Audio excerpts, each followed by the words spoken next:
पैगंबर मोहम्मद साहब पर जो बहुत ही घटिया किस्म की अभद्र टिप्पणी की गई है, अभी तक वो बाहर है। और उसके बाद पूरी दुनिया में भारत का जो अपमान हो रहा है, राष्ट्र की सुरक्षा का मामला हो गया है ना, तो एनएसए में मामला होना चाहिए था, यूएपीए में मामला दर्ज होना चाहिए था, हुआ तो नहीं ना। इवन इनको भी छोड़ दो, अभी तक उसे अरेस्ट भी नहीं किया गया। तुम मस्जिदों की खुदाई की बात कर रहे हो, तो तुम्हारे जो मंदिर है वो भी खुदेंगे, क्योंकि सोमनाथ मंदिर जो है वो भी बौद्ध स्मारकों के ऊपर खड़ा है। जिस मीडिया मेन स्ट्रीम जिसे कह रहे हो, उसने तो गुलामी के अलावा, दलाली के अलावा, एक पार्टी विशेष और व्यक्ति विशेष के तलवे चाटने के अलावा काम क्या किया उसने। आरएसएस के मोहन भागवत है, उन्होंने कह दिया है कि मुस्लिमों में भी हम सनातन का ही खून है। मोहन भागवत जी तो कुछ भी कहते हैं, मुंह के आगे तो मैदान है, जो मन में आए कहते चले जाओ। उन्होंने ये भी तो कहा कि वो मोहन भागवत जो ये बात कर रहे हैं, अभी आपको एक और चीज बता रहा हूं, ये अभी 4-5 दिन पहले ही इंडियन एक्सप्रेस में एक न्यूज निकली है। भारत सरकार का संस्कृति मंत्रालय, कल्चरल डिपार्टमेंट एक प्रोजेक्ट शुरू उसने किया है, उस पर वो काम करना शुरू कर दिया है। और वो क्या है, नस्ल की शुद्धता की जांच पड़ताल करने का काम वो शुरू कर रहे हैं। और इसमें संस्कृति मंत्रालय के सेक्रेटरी हैं कोई मोहन करके, श्री मोहन करके कोई है वो, और एक जो आर्कियोलॉजिकल सर्वे ऑफ इंडिया जो हड़प्पा की खुदाई का काम चल रहा है उससे जुड़े हुए हैं, एक आर्कियोलॉजिकल सर्वे ऑफ इंडिया के एक साथी हैं वो, इन दोनों की मीटिंग हुई है। और वो कि नस्ल किसकी बढ़िया है, प्योर खून किसका है, इस पे काम कर रहे हैं।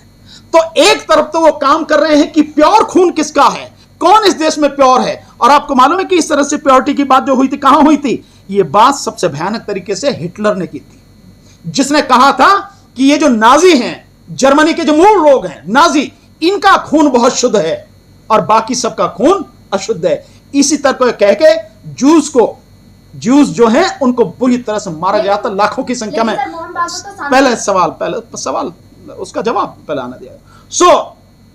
मारा था, गैस चैम्बर्स में डाल के मारा था, लगभग 60 लाख लोगों का कत्लेआम किया था। इसका मतलब यह तो नहीं है कि क्या सरकार जो है उसी रास्ते पर चल रही है जिसमें हिटलर चला था। और जो शुद्ध हैं, आप समझ सकते हो किसको वो शुद्ध डिक्लेयर करेंगे, और उसके बाद में बाकी जो लोग हैं उनका कत्लेआम तो करने का इरादा नहीं है उनका। लेकिन मोहन भागवत तो शांति की बात कर रहे हैं ना, उन्होंने कहा है कि हर मस्जिद में मंदिर क्यों ढूंढना। इसका मतलब ये तो हो गया ना सिद्ध, ये तो सिद्ध हो गया कि अब तक जो लोग मस्जिदों में शिवलिंग ढूंढ रहे हैं वो उन्हीं के भेजे हुए, उन्हीं के पाले हुए गुंडे हैं। भाई अगर आप ये कह रहे हो भाई हर मस्जिद में क्यों ढूंढना, इसका मतलब जिन मस्जिदों में ढूंढा जा रहा है वो सब उन्हीं के आदमी है ना। उन्होंने तो ये भी कहा, मैं तो पहले ये कह रहा हूं कि वो उन्हीं के लोग हैं। उन्होंने तो ये भी कहा कि हमारा केवल अयोध्या का राम मंदिर का मुद्दा था, वो हो गया, हम आंदोलन नहीं करेंगे। हाँ। तो फिर ये जितने भी लोग कर रहे हैं ये कौन लोग हैं, इनके विषय में सख्त कदम उठाने की आरएसएस ने क्यों घोषणा नहीं की, क्यों सरकार से मांग नहीं की कि जितने भी लोग हैं जो कुतुब मीनार पर सवाल उठा रहे हैं, जो ताजमहल पर सवाल उठा रहे हैं, जो जामा मस्जिद को खुदवाने की बात कर रहे हैं, जो टीपू सुल्तान के महल की जो मस्जिद जो है उसको खुदवाने की बात कर रहे हैं, जो मथुरा की जो है वहां पे मस्जिद और उसका जो खुदवाने की बात कर रहे हैं, कौन है लोग? इनमें मैक्सिमम क्या सारे के सारे लोग भाजपा और उनसे जुड़े हुए संगठनों के। क्या मोहन भागवत ने इनके खिलाफ सख्त कानूनी कार्रवाई करवाने के लिए मोदी को कहा, सरकार से कहा, राज्य सरकार से कहा? नहीं कहा ना। अब जो दुनिया में हल्ला मचने लगा और बात यह होने लगी कि अगर तुम मस्जिदों की खुदाई की बात कर रहे हो तो तुम्हारे जो मंदिर है वो भी खुदेंगे, क्योंकि सोमनाथ मंदिर जो है वो भी बौद्ध स्मारकों के ऊपर खड़ा है। और सम्राट अशोक के समय से अफगानिस्तान से लेकर नीचे आप दक्षिण तक चले जाएं, वहां तक पूरा का पूरा बौद्ध साम्राज्य था। तो अगर मस्जिद खुदेंगे तो खुदाओ सारे मंदिर, वो भी खुदेंगे।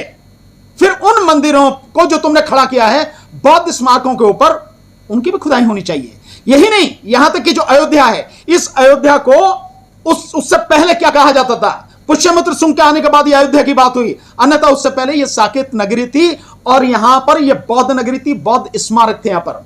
और वैसे भी इसकी खुदाई में बहुत बड़ी संख्या में बौद्ध स्मारक मिले हैं, बौद्ध चिन्ह मिले हैं। और ये मैं नहीं कह रहा हूं, आर्कियोलॉजिकल सर्वे ऑफ इंडिया की रिपोर्ट है, जिस रिपोर्ट को 600 पेज की रिपोर्ट को लेकर सुप्रीम कोर्ट ने, बुद्धिस्ट लोगों ने सुप्रीम कोर्ट में रिट फाइल करी थी कि ये जो अयोध्या का मामला आप डिसाइड कर रहे हैं, उससे पहले हमारी रिट को भी साथ में लग के इकट्ठा इसे डिसाइड करें, जिसको डिसाइड ना करके एक साइड में कर दिया और अयोध्या पे मसले पर डिसाइड करके फैसला दे दिया। नुपुर शर्मा ने जो इतना बड़ा विवादित बयान दिया है, उसको देखते हुए जगह जगह प्रदर्शन किया जा रहा है, उल्टा मुस्लिमों को गिरफ्तार किया जा रहा है। अगर ऐसा कुछ होता रहा, बड़ा होता रहा, तो क्या आप सुप्रीम कोर्ट के सीनियर एडवोकेट हैं, क्या मुस्लिमों के समर्थन में उतरेंगे? यार ये तुम बेकार की बातें पूछते हो हमेशा कि मुस्लिमों के समर्थन में उतरोगे।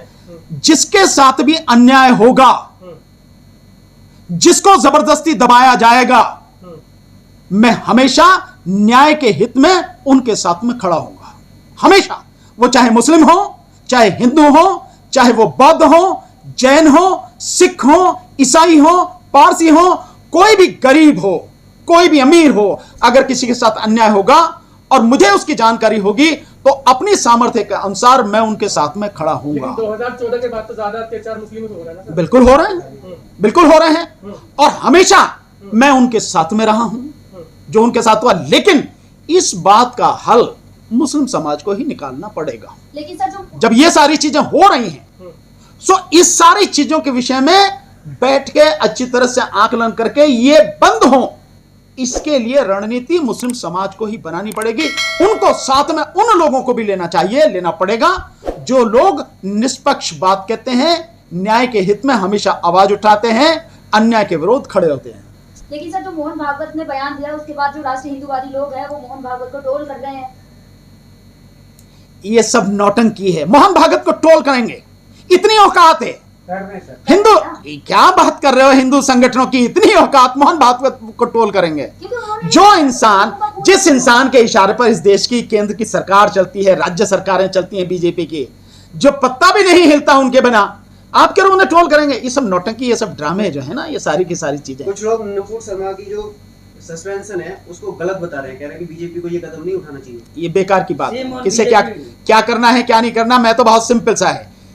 पैगंबर मोहम्मद साहब पर जो बहुत ही घटिया किस्म की अभद्र टिप्पणी की गई है, अभी तक वो बाहर है, और उसके बाद पूरी दुनिया में भारत का जो अपमान हो रहा है, और भारत पर जो संभावना इस बात की है कि अगर ये मुस्लिम कंट्रीज, विशेषकर गल्फ के खाड़ी के देशों ने अगर और सख्त एक्शन लिया और वहां से व्यापार बंद हुआ, या जो बच्चे वहां पढ़ने जाते हैं उनको वापस भेजा गया, वहां पे जो लोग काम करने जाते हैं उनको वापस भेजा गया, तब देश की स्थिति क्या होगी? इन हालात में उसके खिलाफ में देशद्रोह का मुकदमा होना चाहिए। अब आप ये कहेंगे कि देशद्रोह के मुकदमे पर तो सुप्रीम कोर्ट ने रोक लगा रखी, अंतरिम रोक लगा रखी, बिल्कुल एग्री, पर एनएसए पर तो रोक नहीं लगा रखी। राष्ट्र की सुरक्षा का मामला हो गया है ना ये, तो एनएसए पे मामला होना चाहिए था, यूएपीए में मामला दर्ज होना चाहिए था, हुआ तो नहीं ना। इवन इनको भी छोड़ दो, अभी तक उसे अरेस्ट भी नहीं किया गया, और सुरक्षा और मिल गई।